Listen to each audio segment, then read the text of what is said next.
Hello friends, welcome to EPG Pathsala, Linguistics. These three course modules will be under the computational linguistics section. Today we will be talking about a rule-based LTS system for Hindi. The content for these modules are the following: overview of LTS module, why LTS is important, how LTS is applied to Hindi language, and then what are the approaches which are followed in general for Hindi LTS conversion. Then we will be talking about the important aspect, which is the non-linear phonological implementation for LTS conversion in Hindi. And finally, we will see about the results regarding the implementation based on the non-linear phonological rule-based system for LTS conversion. So here is what LTS is for. LTS is stand for letter to sound rules. It is also called grapheme to phoneme converter. It is also known as akshara to sound converter. There are many names for LTS systems.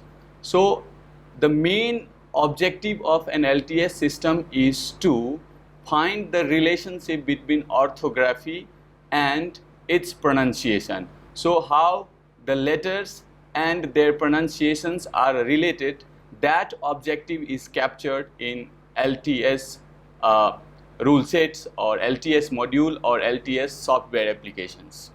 So in the first thing that we have to notice is LTS letter to sound converter are always language dependent. So if you have to make a system for Hindi, then there will be different rule sets or different approaches, or if you have to make a letter to sound system for Hindi, then you have to follow different rule sets which are suitable for that language.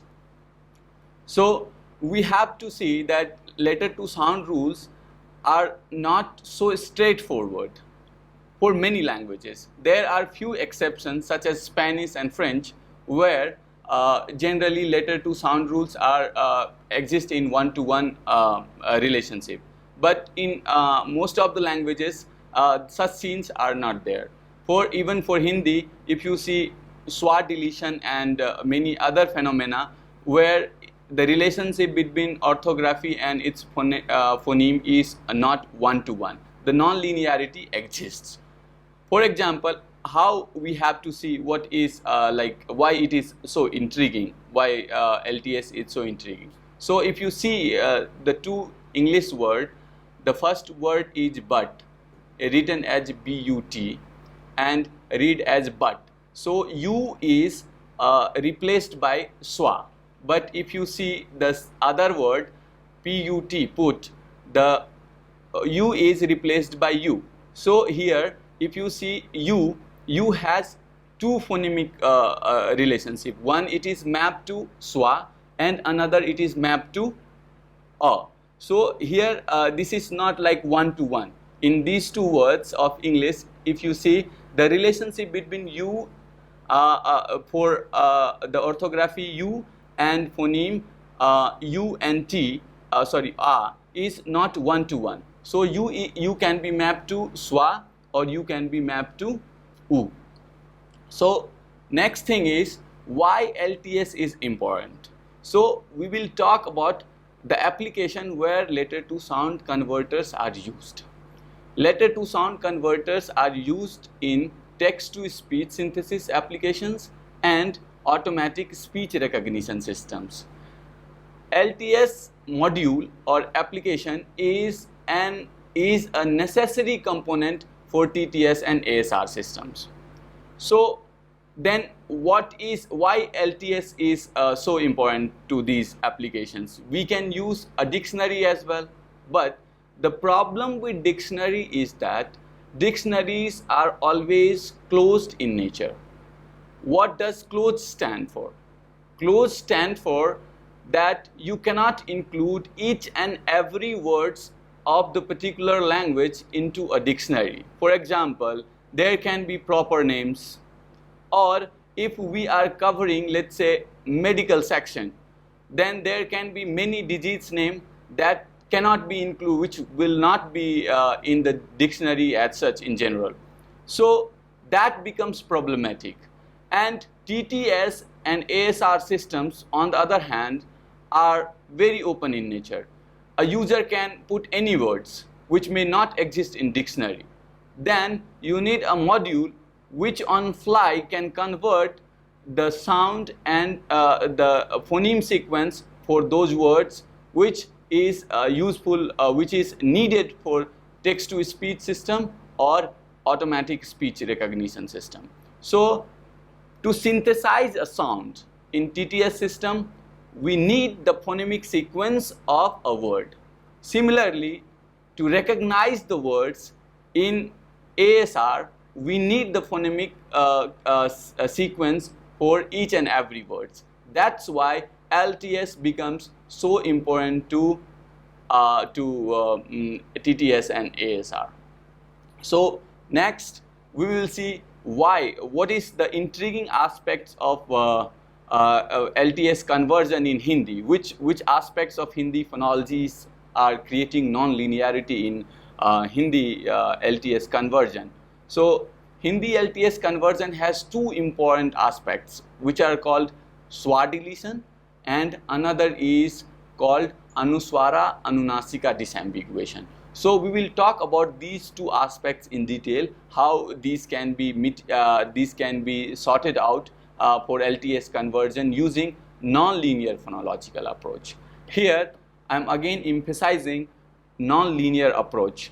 Linear approaches take linear context, but non-linear approaches considers syllables and foot structure of the language and take the context based on syllable weight or syllable label or foot structure, and then try to solve these problems. So let's say we have a word, Hindi word Kamla, Kamal and Kamla. If you see Kamal here in Hindi, how orthography and phonemes are in a relationship is each consonant glyph is attached to a swa. So if we have a word Kamal, so we will write Ka along with swa, Ma along with swa, and La along with swa, Kamala. But in Hindi pronunciation, it has been observed that the last swa, end swa, are not realized in sound system. So end swa generally gets deleted. So we delete end swa. So we write Ka with swa, Ma with swa, and La without swa. Now it becomes Kamal.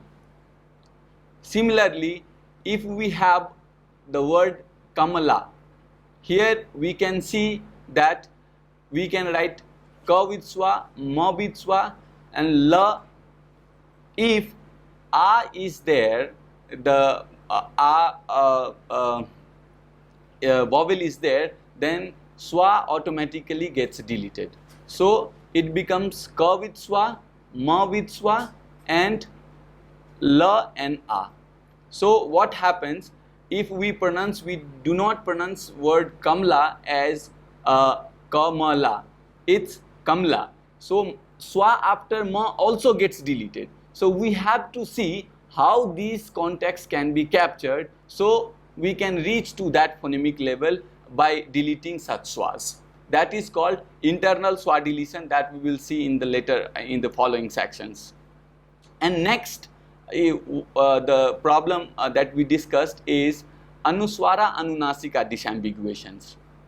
Nowadays, if you will see, anuswara and anunasika symbols, that is bindu and chandra bindus, are used interchangeably in words. So if we have to say pinch, the word pinch, screw, so the pinch there it is used, the vowel is get nasalized.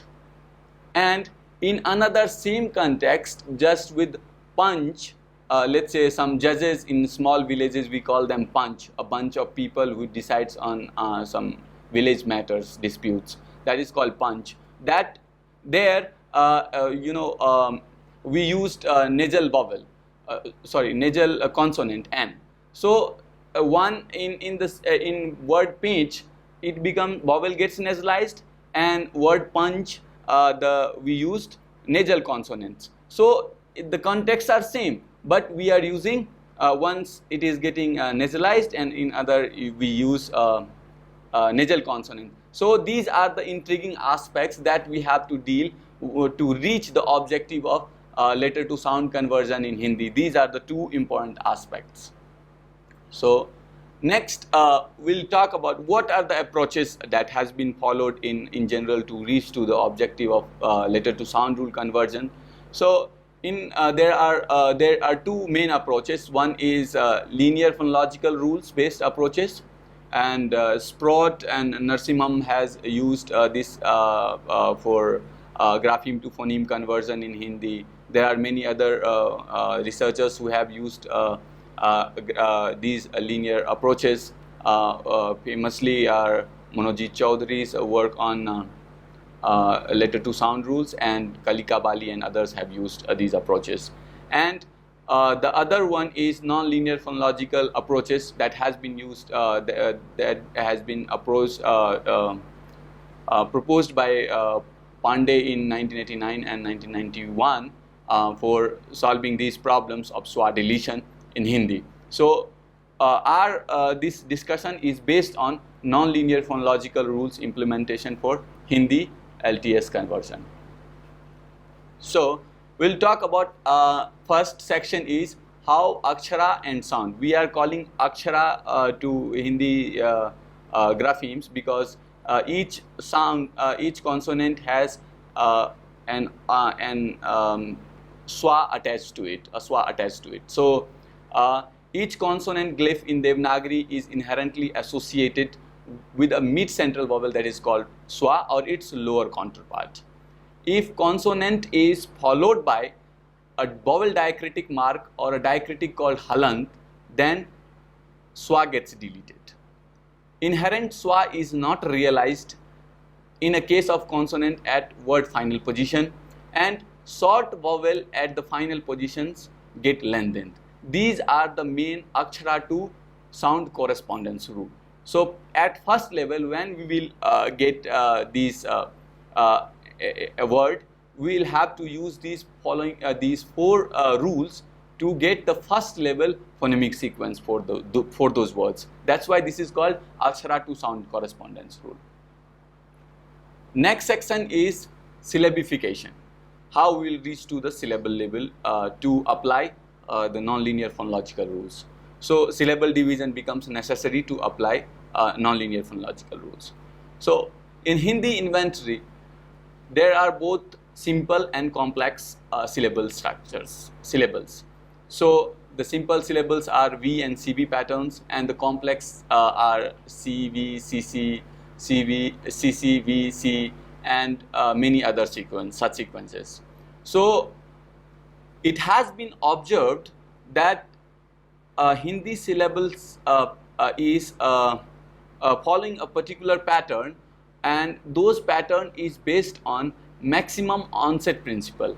What maximum onset principle states is, if there is a single consonant between two vowels in a word sequence, then at the time of syllable division, the consonant will go with the following vowel at the onset position.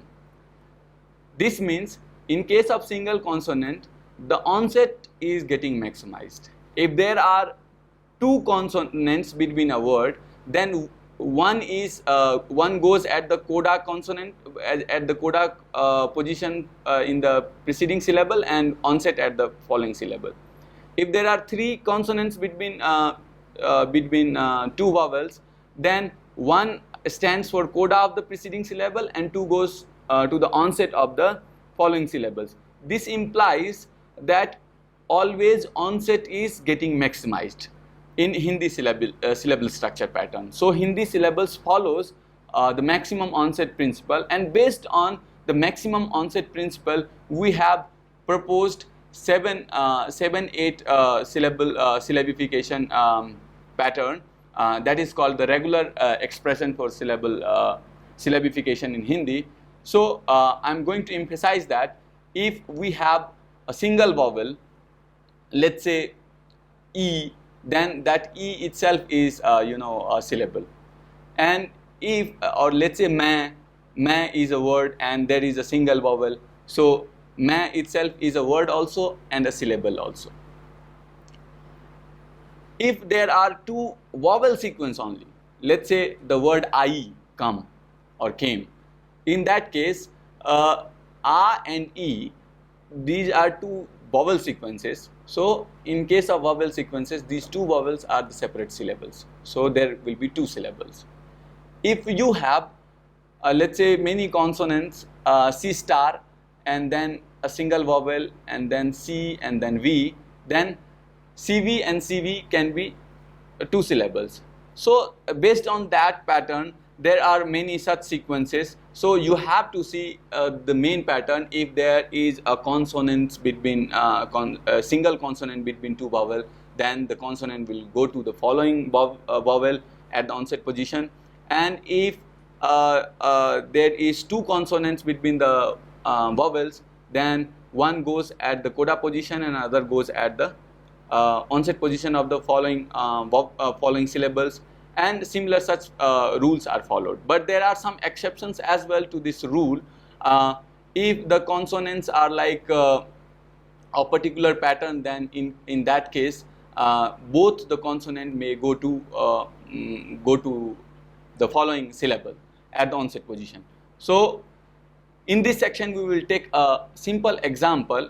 Let's say the word Samaroh, an occasion, which is in English it is occasion. So the word Samaroh has Sa as one syllable, Ma as another syllable, and Roh as another syllable. So Samaroh word has three syllables, and if you see, this follows the maximum onset principle. Now we will talk about syllable labeling rules. How we have to give a label to each syllables based on its weight. So syllable weight is given on the basis of some rules. These rules are these rules are based on the Moraic weight of the syllables. So how the Moraic weight of syllables are getting counted is based on following rules. Each lax vowel and coda consonants are assigned a weight of 1, and each tense vowel get a Moraic weight of 2. Onset consonants are not assigned any weight.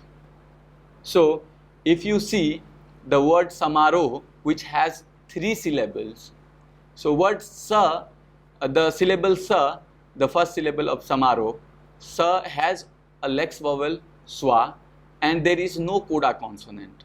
So syllable Sa will get only a Moraic weight or syllable weight of 1. Next syllable is Ma, which has a tense vowel A. So, and there is no coda consonant in this case as well. So Ma syllable will have a Moraic weight of 2. Next you have the syllable Ro, which has a tense vowel and a coda consonant. So here the Moraic weight will be 2 plus 1, 3. So we have a syllable sequence which has Moraic weight of 1, 2 and 3. So based on these Moraic or syllable weight, we assign a label to these syllables, and that labels are called syllable labels. So what are the syllable assignment rules? If a syllable has a Moraic weight or syllable weight of 1, then it is assigned as a label of light syllable L, or we write it small sigma and raised to the power L. So that pattern we use for syllable labeling. So we use it as before the syllable. So if we have a sigma and above that in superscript form, if it has L, and then the syllable sa, this means sa is a light syllable. Similarly, next, if it has a moraic weight or syllable weight of 2, then it is called heavy syllable, and we assign it as a label of sigma and superscript h preceding to that syllable. And similarly, we have third, if moraic weight is greater than 2 or 3, 4, 5 such things, then we assign a syllable label which is called super heavy, and we write it sigma raised to the power sh or sigma superscript sh before that syllable. So Samaro has all 3 categories, which is light, heavy and super heavy. So this is how syllable labels are used in Hindi syllable structures. So based on these syllable structure, we will use Swa deletion rule. Swa deletion rule is very prominent for Hindi LTS conversion, and any wrong Swa deletion can generate wrong synthesis or wrong recognition of sounds. So it is very crucial for LTS module to get it correct at the phonemic sequence level. So what is in general, what you will see is that in nonlinear phonological rules based on these syllable labels, what we do is, if first we can do a relabeling. What this relabeling is says that apply the rules from right to left, as proposed in Pandey's recent paper of 2014 Akshara to Sound rules, which says that apply these rules from right to left. And if you apply the rules from right to left using the syllable label sequence, so if there are 2 adjacent light syllables, then the following light syllables become heavy one. If there are 2 heavy syllables adjacent to each other, then the following heavy syllables become light, and so on such forth. This rule applies recursively throughout this the syllable sequence, and once this is done, then we apply the internal Swa deletion rule, which says that if a weak syllable having Swa is followed by a heavy syllable, then the Swa of weak syllable get deleted, and the consonant, if there is no such, there is no other consonant or no other vowel following to that, then that consonants get attached or assigned to the following syllable at the coda position. So this more consonant at the coda position of the syllable after Swa deletion again modifies the label of syllables. So after Swa deletion, let's say if the heavy syllable get an additional consonant at coda position, then that consonant becomes super heavy. So this kind of modification to the syllable label at the final level is called prosodic level. That syllable level now becomes prosodic level, and that based on that prosodic level we assign the stress mark to the syllables. All heavy and super heavy syllables are generally stressed if the heavy syllable, with the exception of heavy syllable at the ends, are not stressed at all, and with the exception, another exception, that in bisyllabic words, if the first syllable, if the ultimate syllable from right to left direction, if the ultimate syllable is having weak level, then that gets stressed. For example, the word kala. In word kala, ka syllable ka is stressed because ka is weak and la is heavy, but heavy syllable at the end at the right s is not stressed. So the initial syllable ka with a weak with the light syllable level get stressed. So stress mark is assigned to ka, and similar such rules is followed. So what we talked in this section is how from syllable level we reach to prosodic level, and to reach the prosodic level we have to go through the schwa deletion process. And what schwa deletion process does is, after deletion of schwa from a syllable, the bare consonants are get attached to the preceding syllables at the coda position, and that modifies the syllable weight of the preceding consonant. For example, let's say the word Kamala. So what we have at the initial level of akshara to sound correspondence rule is ka with swa, ma with swa, and la.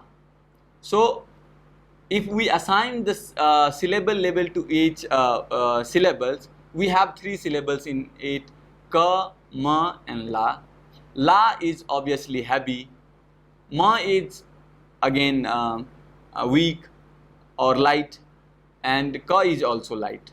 So if we have 2 light syllables, as we have discussed in relabeling rule, if we have 2 light syllables in adjacent to each other, then in right to left direction the following light syllable becomes heavy. So now we have the following label sequence: ka with heavy syllable level, ma with light syllable level, and la with heavy syllable level. Now, as per internal schwa deletion rule, if a weak syllable is being followed by a heavy syllable in right to left direction, then the schwa of weak syllable gets deleted. If we delete the schwa of ma, there is only one consonant, that is ma. So this ma get assigned to the coda position of the ma. So in this case, this becomes kam, and here there will be no modification to the syllable level, because kam is again having 2 moraic weight, because one for schwa and one for ma, so it is not going to change its syllable level. So this will remain the same. So kam as heavy and la as heavy again. But at the end, as we said, that the right edge, if it has a heavy syllable, it does not get a stress mark. So kam get the syllable kam get stress mark, so it becomes kam la. So that way the internal schwa deletion rule works. And now we will see the result of this implementation, how we have implemented these rules in Python, and the rules, this system, the binary system, has been uploaded for your use on SourceForge, and it is available if you write on Google PLS for Indic languages. PLS for Indic languages, I am again specifying PLS for Indic languages. You will get first link as the output, and once you click on this, there are software binaries for Linux and Windows, and you can just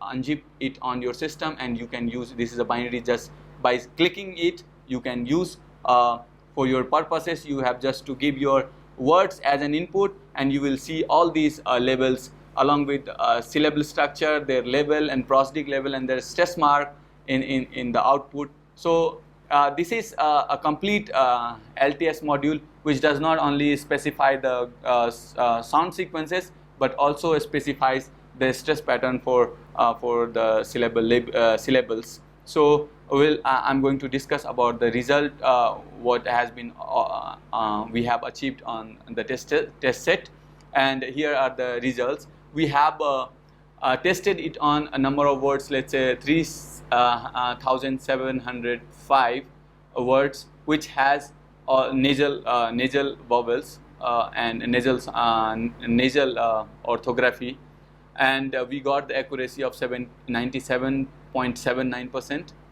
And for prosodic structure, we have the accuracy of 99.12. For schwa deletion, we have again very good result, which is 99.20. And for Anunasika Anuswara disambiguation, we have 99.72. And for ATS correspondence, we have no errors, and it is 100% correct. So I hope you have enjoyed this lecture. Very good day. Bye bye.